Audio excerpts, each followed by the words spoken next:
Aí. Amém, queridos? Então, hoje Deus colocou no meu coração para a gente iniciar mais um estudo e nós falaremos sobre a primeira epístola universal do apóstolo João. Nós vamos falar desse capítulo 1 e nos próximos dias falaremos dos demais capítulos e depois a segunda epístola e finalizando na terceira epístola.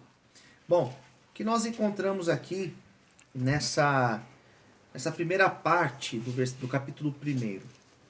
Nós encontramos João falando acerca de Jesus Cristo, dizendo o que era desde o princípio, o que ouvimos, o que vimos com os nossos olhos e o que temos contemplado e as nossas mãos tocaram da palavra da vida.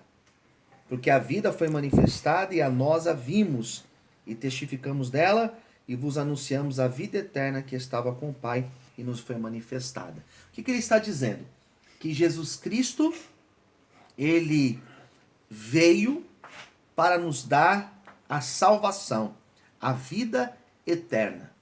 Então a primeira coisa que João está dizendo aqui, ele está dizendo que Jesus Cristo, o Filho de Deus, ele veio para nos dar a salvação e a vida eterna. Então, algumas coisas ficam bem claras aqui nesse texto. Primeiro, por que nós servimos a Jesus Cristo? Qual que é a função de Jesus Cristo? Às vezes a pessoa tem uma imagem, por exemplo, que servir a Jesus Cristo é esgotar problemas, não teria problemas. Às vezes a pessoa tem imagem que servir a Jesus Cristo é ter uma vida segura, uma vida próspera, financeiramente dizendo, uma vida regada de coisas boas. Só que o que João está dizendo é que essa revelação foi manifestada, não foi para prosperar, não foi para enriquecer a pessoa, mas foi para nos dar a salvação eterna. Jesus não morre na cruz para aliviar a pessoa de ter problemas na vida. Ele morre na cruz para nos dar a vida eterna. Amém. Isso tem que ficar claro. João vai falar o que mais? Versículo 3. O que vimos e ouvimos, isso vos anunciamos para que também tenhais comunhão conosco. E a nossa comunhão é com o Pai e com seu Filho Jesus Cristo. Por que Jesus Cristo morre na cruz? Para nós termos a comunhão com Deus. O homem, quando ele pecou, quando ele caiu, criou-se uma barreira entre a humanidade e o Criador, entre o homem e Deus. Por que Jesus Cristo morreu na cruz? Para nos dar salvação e para restabelecer essa comunhão que o homem tinha perdido. Então, a morte de Jesus Cristo foi para que nós tivéssemos essa ponte de acesso de onde nós estamos aqui, que é a condição de pecador, até Deus. Por que hoje nós podemos entrar na presença de Deus? Por que hoje você pode orar? Por que hoje eu posso orar? Não é fruto do meu esforço, porque eu sou bonzinho, porque eu não pequei ontem ou hoje. Não. Nós podemos orar, nós podemos ter acesso a Deus, porque Jesus Cristo ele é essa ponte. Simplesmente por isso. Que se não fosse por ele, nós não teríamos esse acesso a Deus. Tá certo? Versículo 4. Essas coisas vos escrevemos para que o vosso gozo se cumpra, sua alegria se cumpra. Daí olha o que ele vai falar no versículo 5. E esta é a mensagem que dele ouvimos e vos anunciamos, que Deus é a luz e não há nele trevas nenhuma. Se dissermos que temos comunhão com ele e andarmos em trevas, mentimos e não praticamos a verdade. Mas se andarmos na luz, como ele na luz está, temos comunhão um com os outros. E o sangue de Jesus, seu Filho, nos purifica de todo pecado. Agora ele está falando sobre o andar.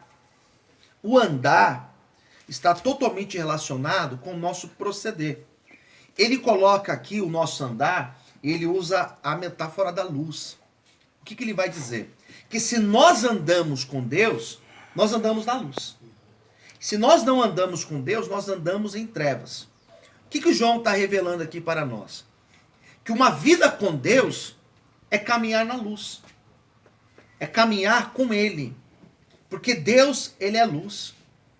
O nosso proceder está totalmente evidente nele se nós estamos ou não estamos com Deus.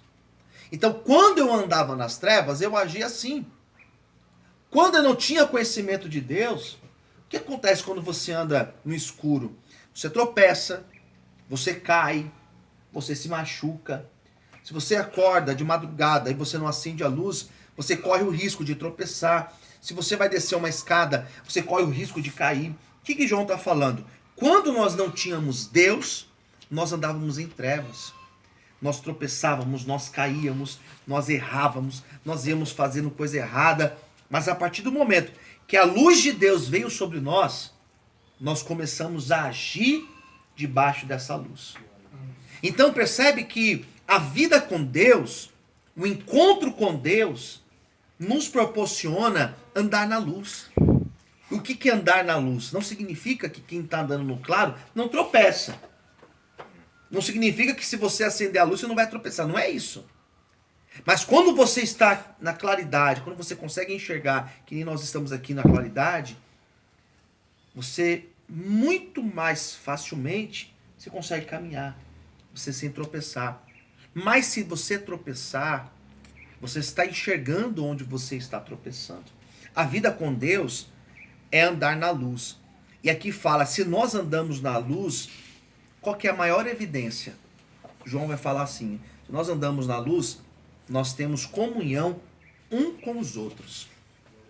E nós temos comunhão com Deus.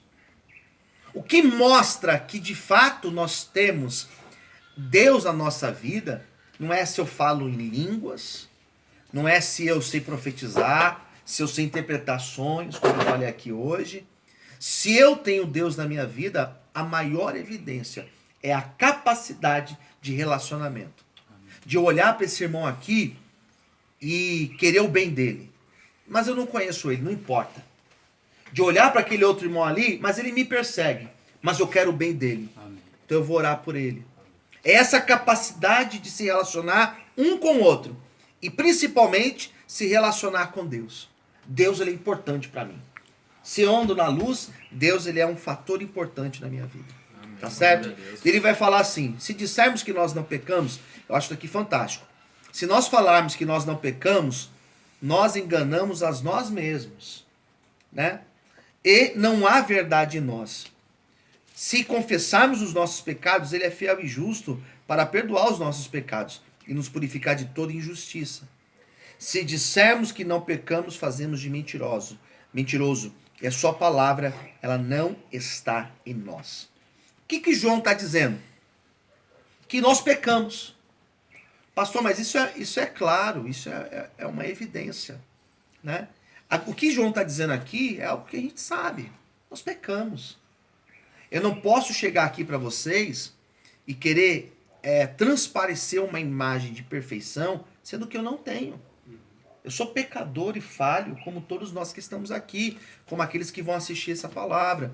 Todos nós somos pecadores. João não tá falando uma coisa aqui que é óbvio. Ele está falando algo profundo.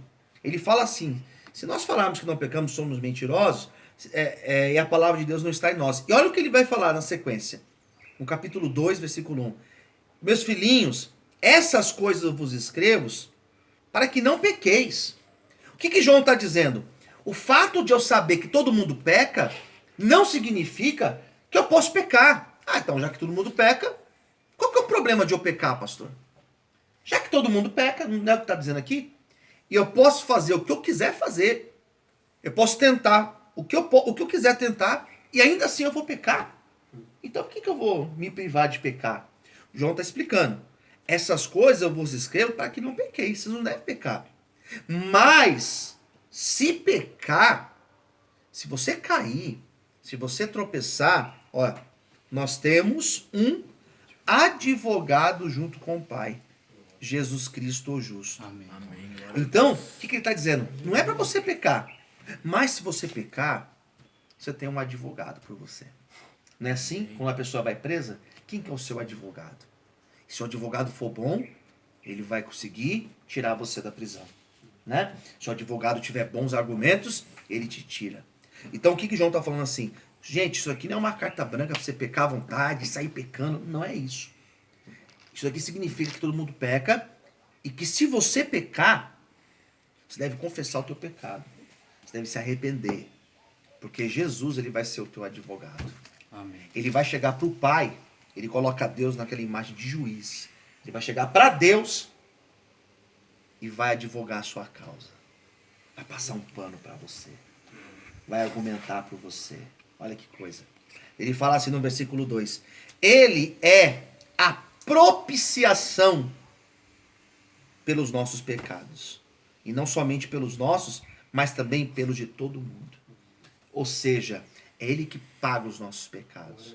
Quando a pessoa comete determinado crime, tem crime que a pessoa pode pagar uma fiança, né? Para ela sair. Pagou uma fiança, ela vai responder em liberdade. Pagou uma fiança, a pessoa ela é absolvida. Jesus Cristo pagou pelo nosso pecado. Quanto que é o pecado desse cara aqui? Desde quando ele nasceu até quando ele morreu. É X valor. E o dele é tanto. E o dele é tanto. E o dele aqui é tanto. Jesus pagou o pecado de toda a humanidade. Como que ele pagou o pecado? O seu sangue, versículo 9, voltando. O seu sangue, ele nos purifica de toda injustiça. Então o que João está dizendo é o quê? Que Jesus veio para dar salvação, restabelecer a nossa comunhão com Deus. Todos somos pecadores e que se nós pecarmos, ele é o nosso advogado. Amém? E que ele pagou pelos nossos pecados. Tá certo? Então, o que João está dizendo, em outras palavras, é a nossa capacidade de nos relacionarmos com Deus. De termos uma vida na presença dele. Não importa o pecado que você fez, não importa aquilo que nós fizermos, Jesus Cristo está sempre disposto a perdoar os nossos pecados. Amém? Amém. Vamos aplaudir o Senhor.